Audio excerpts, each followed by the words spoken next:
Après le printemps, faut-il parler d'un hiver arabe en Libye, Tunisie ou Égypte? Les victoires des partis islamistes et le renforcement du discours religieux ont été les points de départ de cette émission.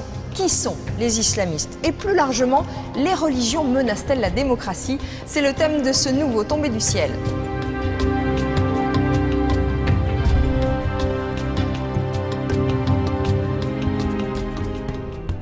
Religion et démocratie, la question ne se limite pas au monde arabe. Nous irons dans ce magazine en Israël, où la religion conditionne la citoyenneté. Notre invité Joseph Maïla observe le fait religieux au Quai d'Orsay. Sur le monde arabe, il se veut rassurant. Nous irons chercher dans les textes la réponse à cette interrogation. Les religions doivent-elles se mêler de politique? Notre inquiétude sur le printemps arabe est-elle exagérée et faussée par une lecture laïque? Question à Frédéric Lenoir du Monde des religions. Pour débuter cette émission, je vous emmène en Tunisie. À l'automne dernier, le parti islamiste Ennahda a remporté 40% des suffrages aux élections. Majoritaire dans l'Assemblée qui prépare la nouvelle constitution tunisienne. Quelle place ce parti va-t-il faire à l'islam? C'est le sujet du reportage de Chloé Vienne à Tunis.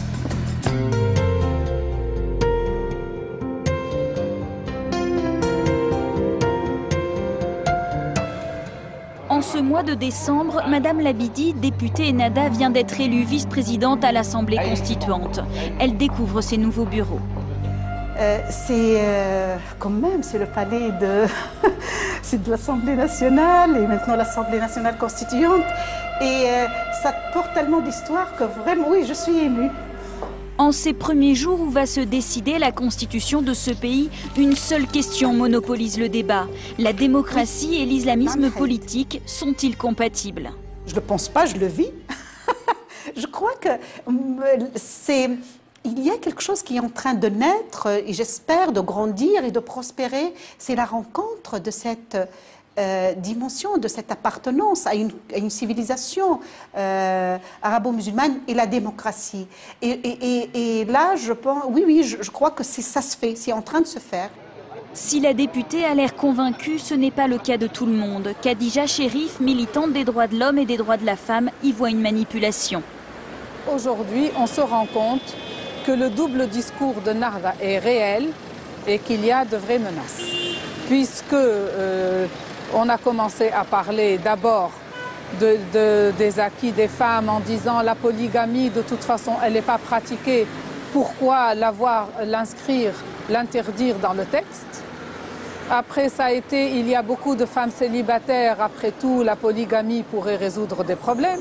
Et ça n'en finit pas des découvertes sur ces questions-là qui constituent aujourd'hui une réelle menace. Et pourtant, le contexte démocratique a déjà obligé Ennahda à bouger sa ligne politique et à se démocratiser. Tout le projet islamiste, si on doit le résumer de mon point de vue à moi aujourd'hui, il n'y a que la question de la famille et des femmes qui fait qu'il est caractérisé islamiste. Parce qu'au niveau économique, à tous les niveaux, ils se sont adaptés à la modernité, ils ont réformé les banques islamiques, ils ont tout fait. Aujourd'hui, on sent bien que tout est affaire de mots. Le parti Ennahda ne parle plus d'État islamique, pas plus de charia, mais reconnaît volontiers une inspiration. Il faut aussi reclarifier le sens de charia. Qu'est-ce que ça veut dire? Est-ce que c'est un corpus rigide, sclérosé, qu'on veut appliquer tout? Ou bien est-ce que, dirais-je, une expérience humaine de comment légiférer, comment respecter à la fois des valeurs morale, spirituelle, mais aussi répondre à des attentes et à des questions réelles. Je pense que c'est seulement dans ce sens-là, comment s'inspirer de ce corpus-là, mais il n'est pas du tout question dans la conception classique d'imposer au charia. Non, non. Pour la militante des droits de l'homme, le débat ne se pose même pas. La charia est incompatible avec la démocratie. Il n'y a pas de place pour la liberté de conscience. Il n'y a pas d'égalité homme-femme. Donc comment peut-on dire qu'elle peut être une base de réflexion et une référence pour instaurer une démocratie? Absolument pas.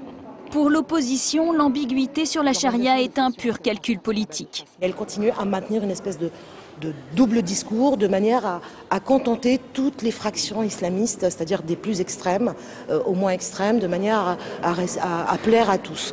Je crois que cet exercice et cette acrobatie n'est plus tenable aujourd'hui. On lui demande, à la veille de mettre en place un gouvernement et de s'installer dans la gouvernance, d'être un peu plus clair avec la société et de trancher parce qu'on attend des réponses claires aujourd'hui.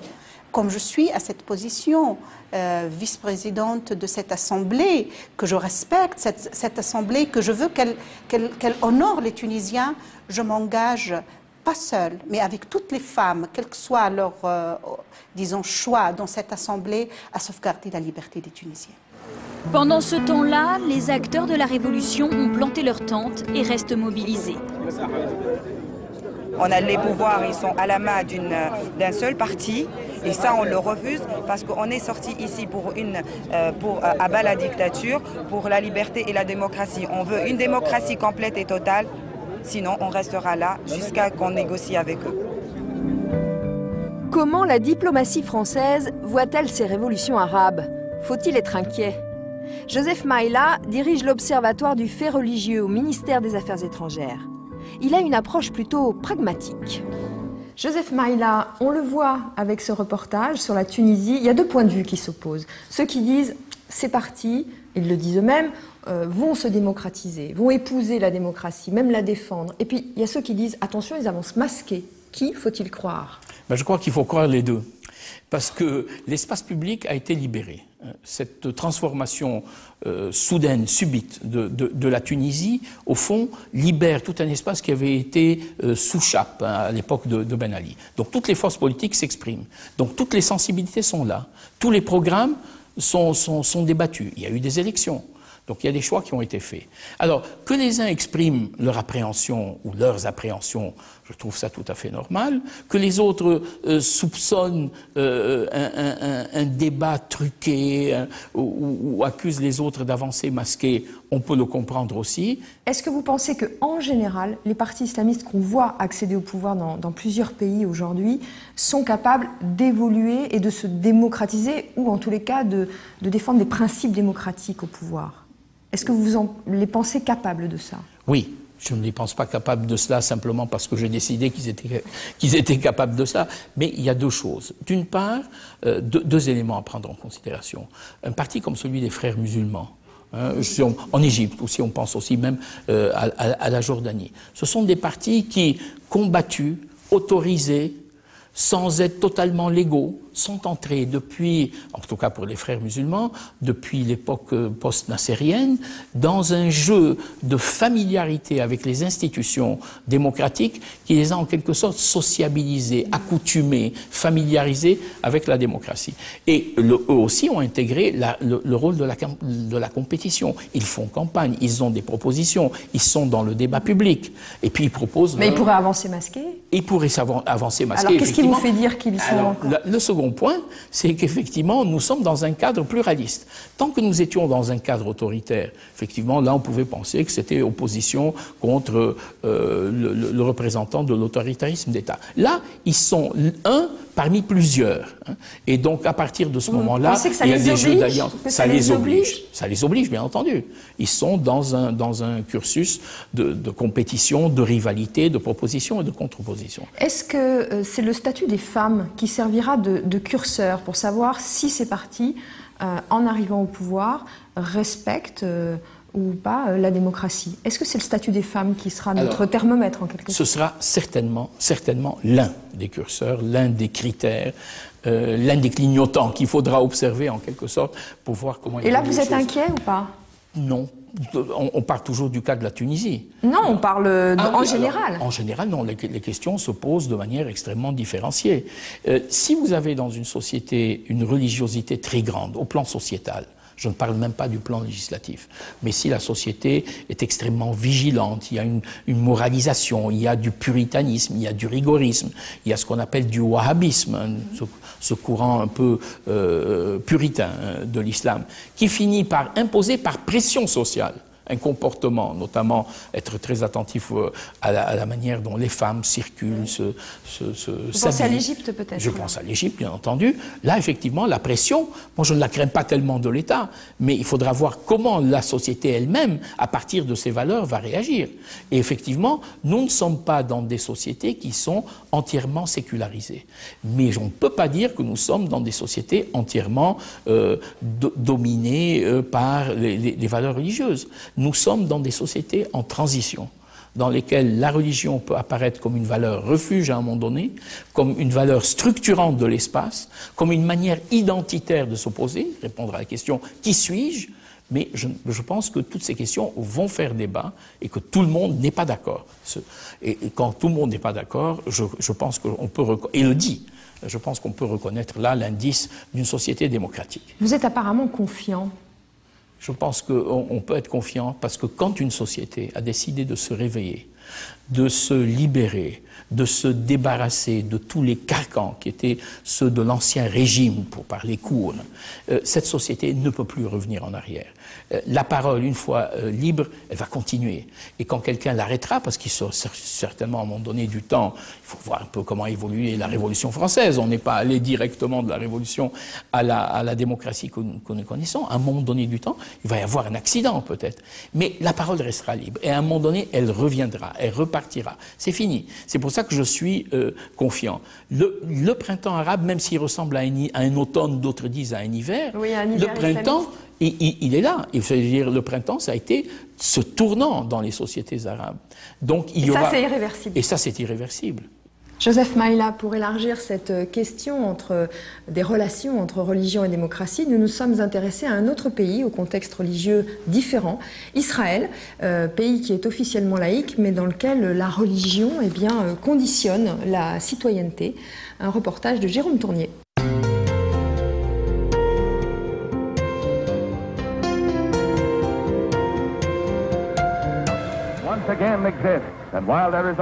À la création d'Israël en 1948, le peuple juif est en fête. Il renoue après 2000 ans d'errance avec sa terre promise.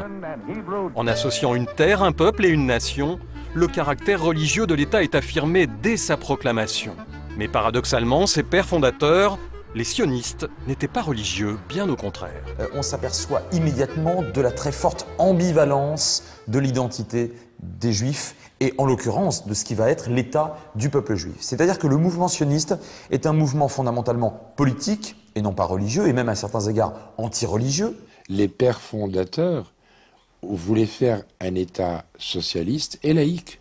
Et ce sont des gens qui considèrent que les Juifs en tant que peuple, beaucoup plus qu'en tant que religion, doivent revenir dans l'histoire avec un grand H, mais une histoire nationale et populaire, beaucoup plus que cultuelle et spirituelle. Mais au fil des ans, les partis religieux ont pris tellement d'importance qu'ils sont devenus souvent les arbitres des coalitions gouvernementales. Donc oui, Israël est devenu de plus en plus un État où la religion joue un rôle premier. Tout ça fait qu'aujourd'hui, l'identité israélienne est remise en question. C'est bien pour ça que les laïcs ruent dans les brancards. Aujourd'hui, la société israélienne se radicalise. On assiste depuis 1989 et l'arrivée d'1 million de Russes ayant grandi sous le communisme à une laïcisation de la société. À l'émergence d'une Tel Aviv où se produit la Gay Pride et où le Shabbat et les préceptes religieux ne sont plus respectés. Une horreur pour les ultra-orthodoxes qui vivent de plus en plus fermés sur eux-mêmes. Dans cette société en proie au communautarisme, tous les citoyens n'ont pas les mêmes devoirs. Les chrétiens et les musulmans sont exemptés de responsabilités citoyennes puisqu'ils ne font pas le service militaire pour des raisons diverses. Ce caractère les empêche d'être intégrés dans la nation israélienne. Alors, c'est une forme de discrimination, oui et non. Oui, dans la mesure où ils ne pourront pas exercer un certain nombre de professions. Alors, il n'y en a pas beaucoup de professions liées à la défense et à la sécurité. Bon, mais enfin, c'est quand même un certain nombre de professions. Non, dans la mesure où il n'y a pas d'exigence, où il n'y a pas de revendication de la part de cette population à faire l'armée. Et puis non aussi, parce que ça ne touche pas que les Arabes, musulmans, ou chrétiens d'ailleurs, pour certains d'entre eux, mais ça touche aussi les Juifs ultra-orthodoxes, qui ne demandent surtout pas non plus à faire l'armée. Du point de vue israélien, il y aurait une menace intérieure au caractère juif de l'État, la démographie. Si tout continue comme au rythme actuel, dans 60 ans, il y aura autant d'Israéliens arabes que d'Israéliens juifs. En théorie, les Israéliens arabes pourront obtenir la majorité aux élections, changer les lois et désioniser l'État. Face à une telle menace, les sionistes ont déjà imaginé plusieurs stratégies. Ils pourraient restreindre le droit de vote à ceux qui font l'armée, ce qui exclurait la majorité des Arabes et les Juifs orthodoxes. On peut aussi jouer sur la géographie. Aujourd'hui, on a entre 300 et 400 000 citoyens arabes israéliens qui vivent dans ce qu'on appelle le Wadi Ara, donc le sud de la basse Galilée, pour quasiment aucun juif. Simplement, nous, on prend les bornes kilométriques, enfin, on prend les bornes frontalières, on les déplace en faveur du futur État de Palestine installé en Cisjordanie et à Gaza, donc ils auront de l'espace en plus, et puis ils ont de la chance, ils récupéreront 400 000 arabes. Et nous, on s'en débarrasse au sens où ils ne sont plus sur nos listes électorales. Donc on repousse l'échéance catastrophique aux yeux des sionistes, donc de la majorité des Israéliens, de l'égalité démographique entre les Juifs et les Arabes. La seule solution à cette menace à long terme, ce n'est pas deux États, comme on est en train de le prévoir aujourd'hui. C'est un seul État, avec deux gouvernements, avec deux parlements, et avec un gouvernement central. À ce moment-là, on apprend au fil des ans à vouloir vivre ensemble.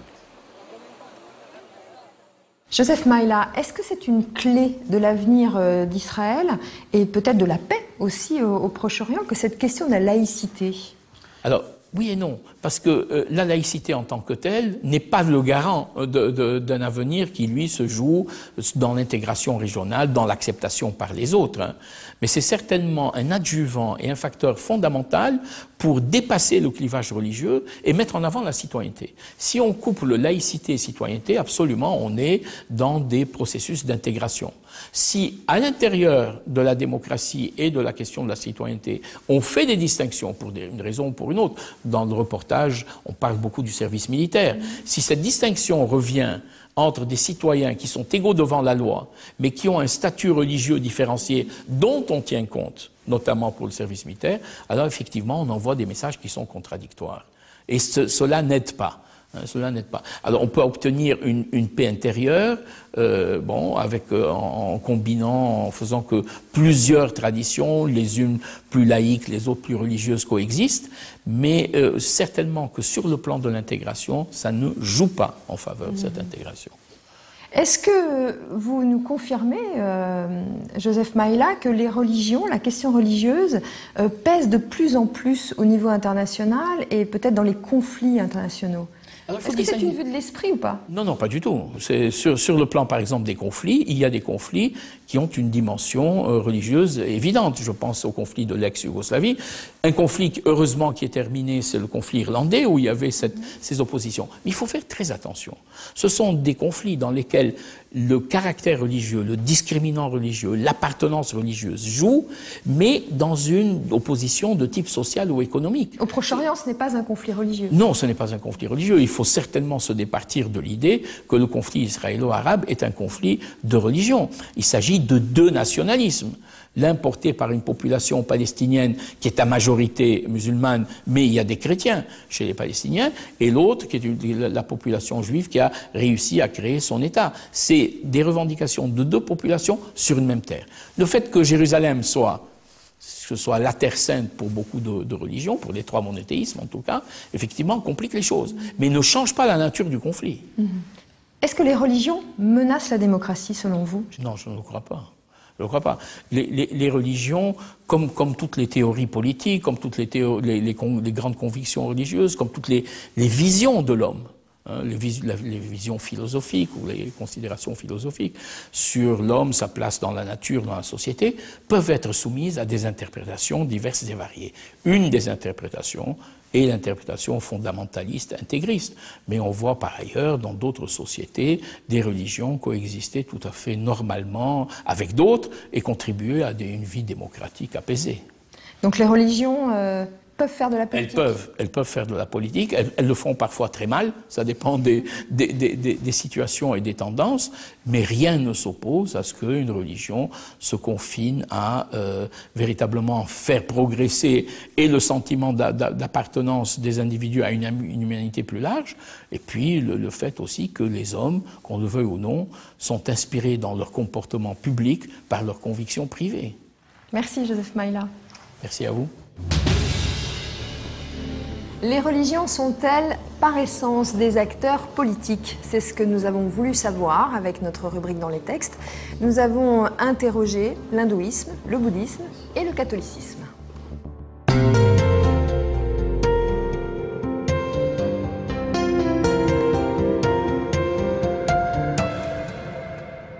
Les religieux sont régulièrement au cœur des événements politiques. Mais politique et religion font-elles pour autant bon ménage? Pour les bouddhistes, les hindous et les catholiques, que disent les textes à ce sujet? À l'origine, le bouddhisme, c'est un mouvement qui est né dans les milieux ascétiques, des ascètes qui vivaient en forêt. Et le premier enseignement du Bouddha, c'est de quitter le monde pour s'en aller en forêt. Donc il y a la volonté de sortir du monde et de se désintéresser du monde. Le monde est considéré comme un milieu purement conventionnel, et la convention, c'est ce qui nous empêche de voir la réalité telle qu'elle est. Et il y a dans la tradition biblique, depuis le commencement, une forme de méfiance à l'égard de l'idolâtrie du politique. La politique, c'est quelque chose d'important, mais ce n'est jamais que la politique. Et Dieu seul est Dieu. Alors, les textes disent qu'il y a des fonctions séparées qui sont celles du prince et celles du brahman, c'est-à-dire du ministre du culte, du prêtre, si vous voulez. C'est clairement affirmé dans les textes. On dit que ce sont deux castes différentes. Donc il y a clairement, dès les origines, une différenciation. Mais en même temps, un État ne vit bien et ses habitants ne sont heureux que s'il y a une alliance très profonde entre le prince et le brahman. Et on dit même que le brahman doit être le gourou des princes. On citera toujours la phrase de Jésus « Rendez à Dieu ce qui est à Dieu et à César ce qui est à César », qui n'est pas la seule phrase utile sur le sujet, mais qui est importante, à condition de voir qu'il n'y a pas un strict parallélisme. Il n'y a pas d'un côté César et de l'autre Dieu exactement au même niveau. César, il a la responsabilité temporelle de l'Empire romain, et on doit lui rendre l'impôt, et Dieu, il est le créateur de toutes choses, il est la source de la vie et de l'amour, et on doit lui rendre l'hommage de son cœur et de sa vie. Et donc le parallélisme de la formule ne doit pas faire penser qu'il y a un parallélisme des fonctions. Dès lors que le bouddhisme est devenu une religion d'État, l'institution monastique et le pouvoir ont été en relation et ont essayé d'une certaine manière d'équilibrer leur puissance. Donc le roi est censé protéger mais aussi surveiller la communauté monastique avec la possibilité d'organiser des conciles, voire de défroquer des moines s'ils considèrent qu'ils ne sont pas de bons bouddhistes. Et de l'autre côté, la communauté monastique surveille le pouvoir politique, déclare s'il est en accord ou pas avec l'enseignement du Bouddha et peut faire destituer un roi. Plusieurs textes disent qu'aucune société ne peut exister sans violence. Ils font ce constat. Et alors ils disent les princes délivrent les brahmanes de l'exercice de la violence puisqu'ils la prennent à leur charge. Faisant cela, ils sont moins purs, entre guillemets, que les brahmanes, et donc ils ont un niveau hiérarchique qui est moindre. Qu'elles se méfient ou qu'elles veuillent peser, les religions ne sont en fait jamais loin du politique. Un principe peut-être difficile à accepter pour nous, Français, pétris de laïcité, et qui peut-être fausse notre regard sur le printemps arabe. Frédéric, est-ce que c'est pas notre vision française, à nous, qui nous fait lire de manière pessimiste et forcément pessimiste ce qui se passe en ce moment dans les... Tout à fait. En France, on est un des pays laïques. Il n'y en a pas énormément, parce que dans le monde entier, y compris en Europe, la plupart des pays ont une religion dominante qui fait partie même de la Constitution. Et puis ça n'empêche pas qu'il y a une liberté d'expression, une liberté de conscience, et que les droits de l'homme sont respectés. Mais presque partout dans le monde, il y a presque toujours une religion finalement nationale, dans laquelle les gens s'identifient. Pourquoi? Parce que la religion fait partie de la culture. C'est même un des ferments principaux des différentes cultures. Et donc, il est normal que des peuples qui s'identifient à une religion religérée qui crée de liens sociaux selon l'étymologie même, n'aient pas envie de séparer totalement la dimension de gestion politique de la cité de cette dimension religieuse culturelle. Donc il est normal aussi que des pays musulmans dont l'élément principal de la culture c'est la religion aient envie que la religion continue de jouer un rôle dans la cité. Maintenant, il ne faut pas évidemment qu'elle soit envahissante au point d'empêcher ceux qui ne partagent pas les convictions religieuses de vivre librement. Donc c'est un équilibre plus difficile à trouver que la solution qu'on a trouvée, qui est très radicale en France et qui fonctionne évidemment très bien, dans lequel on sépare totalement le religieux et le politique, et comme ça, on n'a pas de confusion possible. Vous disiez, il y a des grandes démocraties dans lesquelles la religion et l'État ne sont pas séparés. Vous avez des exemples? L'Angleterre est constitutionnellement anglicane. L'Allemagne, qui est un pays à la fois protestant et catholique. Vous avez des pays comme le Danemark, la Suède, la Norvège, qui sont des pays du Nord qui sont protestants. Donc. Et puis, vous avez l'Inde, qui est un pays qui est officiellement laïque, mais l'hindouisme imprègne très très profondément toute l'organisation de la société. Donc on voit que même lorsqu'il y a séparation, les États-Unis, il y a séparation officielle, mais la religion imprègne très profondément toute l'organisation de la vie politique, tous les réflexes sociaux des individus. Donc on voit que dans la majorité des pays, il n'y a pas séparation. Mais, de fait, on respecte les libertés individuelles. Et dans les pays où il y a séparation, dans l'énorme majorité, la religion reste très présente dans la vie sociale. Il n'y a que quelques pays, dont la France, où la religion est absente de la vie sociale. Elle est renvoyée à la vie privée. Mais nous sommes quasiment une exception dans le monde. On fait partie des 10 ou 15% de nations au monde où il y a une totale séparation entre la vie politique et la vie religieuse. Merci. Vous pouvez revoir Tomber du ciel sur le site internet de la chaîne parlementaire. Merci à Éric Paillet, Nicolas Maupied et Jean-Michel Carpentier pour m'avoir aidé à préparer cette émission. Et très bonne journée à vous.